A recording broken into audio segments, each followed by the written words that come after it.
ದಿನದ ಅಂಗವಾಗಿ ಪರಪ್ಪನ ಅಗ್ರಹಾರ ಜೈಲಿನಲ್ಲೂ ಕೂಡ ಜೈಲಿನ ಒಳಗಿರುವಂತಹ ಒಂದಷ್ಟು ಕೈದಿಗಳಿಗೆ ಯೋಗಾಸನವನ್ನ ಮಾಡಿಸಲಾಗಿದೆ. ಅದರಲ್ಲಿ ಬಹಳ ವೈರಲ್ ಆಗ್ತಿರುವಂತಹ ಒಂದು ಫೋಟೋ ಯಾವ್ದಪ್ಪ ಅಂತಂದ್ರೆ ರೇಣುಕಾಸ್ವಾಮಿ ಕೊಲೆ ಪ್ರಕರಣದಲ್ಲಿ ಜೈಲು ವಾಸ ಅನುಭವಿಸ್ತಾ ಇರುವಂತಹ ಆರೋಪಿ ದರ್ಶನ್ ಅವರ ಫೋಟೋ. ಈ ಒಂದಷ್ಟು ಫೋಟೋಸ್ ಗಳನ್ನ ನೋಡಿ ಅವರ ಅಭಿಮಾನಿಗಳು ನಿಜವಾಗಿಯೂ ಕೂಡ ಸಂಭ್ರಮಿಸ್ತಾ ಇದ್ದಾರೆ. ಯೂಶಲಿ ದರ್ಶನ್ ಅವರು ಜಿಮ್ ನಲ್ಲಿ ವರ್ಕೌಟ್ ಮಾಡಿರುವಂತಹ ಫೋಟೋಸ್ ಗಳು ವೈರಲ್ ಆಗ್ತಾ ಇತ್ತು. ಈಗ ಈ ಫೋಟೋ ನೋಡಿ ಅವರ ಅಭಿಮಾನಿಗಳು ಎಲ್ಲರೂ ಕೂಡ ಖುಷಿಯಾಗಿರುವಂತದ್ದು.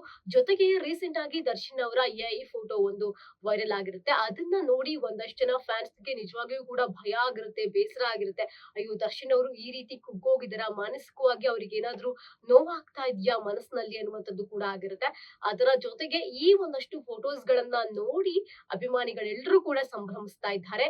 ಅವರ ಸಿನಿಮಾ ರೀಸೆಂಟ್ ಆಗಿ ರಿಲೀಸ್ ಆಗಿದೆ ಗಲಾಸಿಪಾಳ್ಯ. ಅದರ ಜೊತೆಗೆ ಡೆವಿಲ್ ಸಿನಿಮಾ ಕೂಡ OTT ಗೆ ಬರ್ಲಿಕ್ಕೆ, ಟಿವಿನಲ್ಲಿ ಬರ್ಲಿಕ್ಕೆ ಸಿದ್ಧವಾಗಿದೆ. So back to back Darshan ಅವರ ಫ್ಯಾನ್ಸ್ ಗೆ ಗುಡ್ ನ್ಯೂಸ್ ಅಂತ ಹೇಳ್ಬೋದು. ಈಗಾಗಲೇ ಅವರ ಒಂದು ಕೇಸ್ ನಲ್ಲಿ ಟ್ರಯಲ್ ಮಾಡ್ಲಿಕ್ಕೂ ಕೂಡ ಸ್ಟಾರ್ಟ್ ಮಾಡಿದ್ದಾರೆ. ಸೊ ಇದೆಲ್ಲ ನೋಡ್ತಾ ಇದ್ರೆ ಎಲ್ಲವೂ ಕೂಡ ಸಿಹಿ ಸುದ್ದಿಯ ಮುನ್ಸೂಚನೆ ಏನಾದ್ರೂ ಸಿಗ್ತಾ ಇದೆಯಾ ಅನ್ನುವಂತಹ ಖುಷಿ ಈಗ ದರ್ಶನ್ ಅವರ ಅಭಿಮಾನಿಗಳಲ್ಲಿ ಕಾಡ್ತಾ ಇರುವಂತದ್ದು. ಅವರ ಒಂದಷ್ಟು ಫೋಟೋಸ್ಗೆ ಲೈಕ್ಸ್, ಕಮೆಂಟ್ಸ್ ಜೊತೆಗೆ ತಮ್ಮ ಪ್ರೊಫೈಲ್ ನಲ್ಲೂ ಶೇರ್ ಮಾಡಿಕೊಂಡು ದರ್ಶನ್ ಅವರ ಅಭಿಮಾನಿಗಳು ಆ ಒಂದು ಫೋಟೋವನ್ನ ಸೆಲೆಬ್ರೇಟ್ ಮಾಡ್ತಾ ಇದ್ದಾರೆ.